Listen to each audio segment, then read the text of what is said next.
Во Македонија немало железнички несреќи, туку вонредни настани. Вака првиот човек на транспортното предпријатие во железницата, Благоја Крстевски, ги објаснува излетувањата на вагоните од пругите.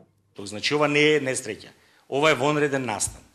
Иако надлежен за патниците, директорот на МЖ Транспорт не чувствува одговорност, оти причината за несреќите не била по нивна вина.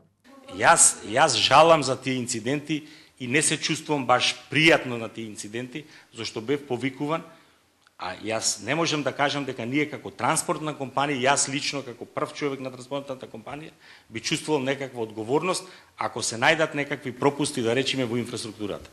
Од другата компанија, надлежна за инфраструктура, велат дека ќе ги почекаат извештаите на комисијата. На нив се повикува и владата за да одлучи, ќе барали одговорност од раководството.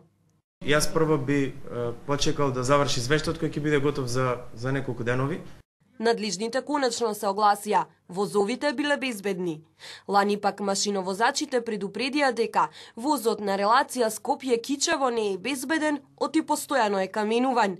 Пред известно време, еден од синдикатите излезе со серија обвинувања за влошената безбедност во сообраќајот, но раководството го прогласи за нерелевантен. Во меѓувреме на пругите остануваат да сообраќаат возови стари повеќе децении.